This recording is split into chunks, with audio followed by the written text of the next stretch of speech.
This is video file 2 for number 104 Dorrins Strand in Strandhill. So I'm going to go through the defects now that are specific to your property. And the first one that I was going to talk about was the fact that the vents in the external wall have been painted over and they've been filled up with paint, which is a bad idea because they're not working the way they're supposed to be working. So that's a close-up of the vent there, and you can see that there should be little holes here and here and here. There should be a series of little holes. Basically, this vent was put in at the joint between blockwork. Now, if I take a zoom out, you can see those are all the vents there. One there, there's one there, there's one over the windows, there's three there, there's another three down here, there's one here. So they should be placed sporadically around the building. And basically, as I've discussed in video number 1, what these vents do is they allow air to circulate into the cavity, the 50mm cavity, and they allow air to will flow between the vents, and air will circulate so that any moisture that's in the cavity will so any moisture that makes its way in will dry out through evaporation. Any condensation that forms is given a chance to dry out. And so those vents are provided on a timber framed house. Basically, they're to help the wall to dry out and to prevent any moisture damage occurring to the timber. So anywhere you have timber in a structure, you're going to have or timber in the external wall makeup, you're going to need ventilation like this. So these vents here are one of the things that tells me it's timber frame, and it's important to maintain them. So basically what you would need to do, and I think the easiest way would be to just to drill out each one of those holes, you know, with a 5 or 6mm drill bit. Drill out each one of those holes and see if that'll actually clear it out enough to let some air to circulate. And if not, then you might have to replace those little perp end vents, although that's a slightly bigger job. It might be easier just to try and drill them out and clear it to get air circulation. And that's not just on the rear elevation, that's going to be on all elevations, the side elevation and the front elevation. Now, the other venting in the dwelling is these vents here are basically to ventilate the cavity, but these vents here, this is a cover over the vent inside. These vents are basically to maintain moisture conditions in the room itself, like so that there's not too much condensation build up, and to allow air circulate. So they allow moisture from external to inside. Now, you can open and close these vents. Some of the vents have deteriorated and they're warped. You can see here that it's warped, and so, you know, even when that vent is closed, you'll get air circulating, you'll get a draft coming through there. So there's going to be an air tightness problem there. In very cold weather, you might feel a draft coming through there, and the best thing to do is just to replace those because they're too warped now at this stage, and then, you know, it should improve the air tightness. So I'm getting on to some of the bigger problems now that I've noticed.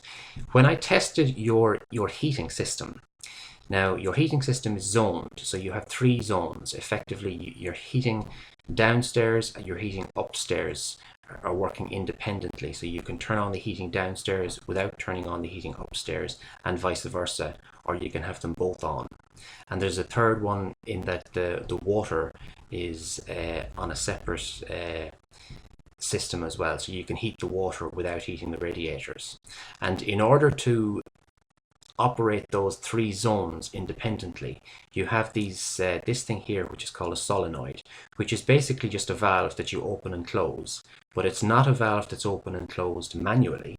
It's a valve that's opened and closed electronically. So you can see the power cable coming to the solenoid here.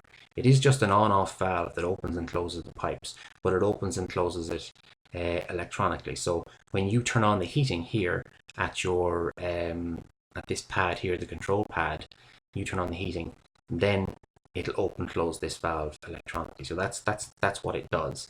Now, when I turned on the heating, the downstairs heating, the radiators downstairs did not heat up. And basically they didn't heat up because this solenoid here is not working. This solenoid here wouldn't open close, it just won't function.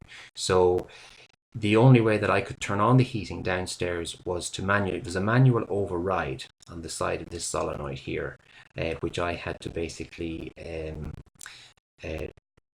turn manually because the electronics in it is not working, and I could get the heating system to work once I override that. So basically what you have to do to fix it is you'd have to get a plumber out, and he will replace this solenoid for you, and that should resolve the problem. And in the interim, until you get it fixed, you'll have to operate this valve manually on the side. Now I was going to talk about the stove here. The stove has been extensively used. So I know the property was only kind of probably finished construction maybe about 12 years ago, but they've made good use of the stove because it's deteriorated a fair bit. You can see here the rope seal here, which is designed just to keep the heat in, and that's starting to come off here. So now one thing you can do is you can keep the whole stove and you can redo the seals. That's a kind of a smaller job to redo the seals. You can see this rope seal here as well, which seems to have come loose. I'm not sure what it's doing, but it seems to have come loose. So that rope seal might need to be replaced as well.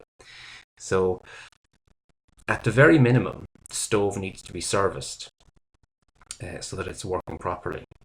Now, I say at the minimum it needs to be serviced. It may need to be replaced because there's other damage to the stove here. You see this handle here? This handle here goes in and out, and moves this here. And basically what it does is it operates a little circular plate at the bottom of the stove. You can't see it in this photograph, but you can see it in this photograph. You see the outline of that circular plate there? That's the outline of that circular plate.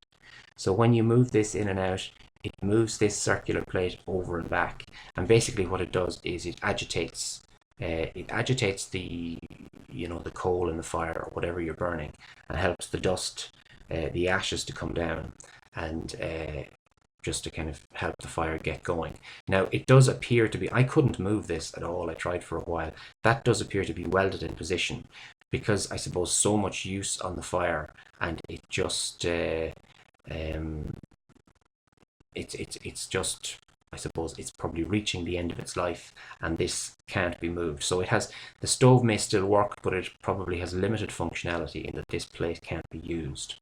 There's another problem with the stove in that this is the back of the stove here. This fire brick here at the back has, it's been extensively used, so the fire brick at the back has actually expanded and buckled and created this gap at the top. So the fire brick here, the lining probably needs to be replaced as well. So at the minimum, you would need to get somebody out to service this stove and to see, to replace the seals. And he may or may not be able to fix the other problems. He may just recommend replacing the stove, but you'll have to get someone out to have a look at it. Now, there was a storm about 2 weeks ago. There was a storm, and a lot of damage was done. Well, I suppose a reasonable amount of damage was done around the property, particularly to the timber fences. The gate here, this is the side gate. The side gate was blown, and the gate itself was damaged. The timber of the gate was damaged, but also the lock has been damaged, and I can't open it at the minute, so it needs to be repaired. And there was also a lot of damage done to the panels. These panels were blown down. Now the panels are not in great shape as it is. Several of these panels, you see the neighbouring ones, several of these panels have had to be replaced over the years. There's quite high winds in the area, and the panels are, they're deteriorating, I suppose. They weren't probably great panels to start off with, but they don't seem to be able to withstand the kind of loads that they're being subjected to. and this one has blown down. That one's destroyed and needs to be replaced. They both really have been destroyed and need to be replaced. There's another panel here behind the shed that you can't see. You'll see it in the next photograph. There's the shed. That panel has been damaged as well and needs to be replaced. This neighbouring panel is not in great shape. You know, so if you're replacing the three of them, you might as well replace the four of them. And there are several other panels that are kind of, that have deteriorated as well. So at the rear of the property, this is the rear of the property here. Some of these now, again, probably due to the higher wind loads, some of the vertical posts, these precast concrete posts, have been pushed back. You can see that they're not plumb there, and they've just leaned over. They are, like, they're not, at the minute when I kind of put my hand on them and try and move them, they're not moving. They seem secure, but they have actually blown back. So, I mean, ideally what you need to do here is they need to be reset. The concrete base needs to be reset to make them plumb and to reset them. And there probably wasn't enough concrete placed around them in the first place, or they wouldn't have moved over, because the post itself is intact, but it's moved at the foundation. So it's probably, the post probably wasn't deep enough, or there probably wasn't enough concrete surround placed around it. And that concrete surround should be, in order to, get it back in its condition, you would need to dig out the concrete surround, straighten up the post, and then replace that concrete surround in order to get it back vertical. Now, there was also this is again the rear boundary, and you'll see here the blockwork looks unfinished. It looks like it was rushed to get finished and it wasn't really completed very well. You can see that the joints here between the blockwork have not been filled. They've not been pointed with mortar, and it's just really bad practice not to do that, because what will happen over time, and I'm surprised it hasn't happened already, is these cracks will fill with water, and in cold weather they'll freeze, and you'll get freeze-thaw action of the water in the cracks, and when water freezes it expands and it'll push the blockwork off, and you'll get very, very quick deterioration of the blockwork. So ideally those should be pointed, just so that they don't, the blockwork doesn't fail too quickly. And I mean, ideally when you're having a wall like this, you would point that, you'd put a capping stone on it with a slight slope so that the rainwater drained away. But the fact that they didn't even point the joints is not great. They should really be pointed. So the last thing I think I wanted to point out with regards to the garden was I took this photograph from upstairs bedroom. This post here, there's two posts here at the back wall. That post there is loose, so it rocks over and back. So, in a strong wind, that's not going to last very long. It's going to go. The concrete surround around that post needs to be redone to secure it into position. And that's everything outside. I think this video has gotten a little bit long here, so what I'm going to do is I'm going to stop this video here, and I'll continue on and talk about the internal defects in the next video.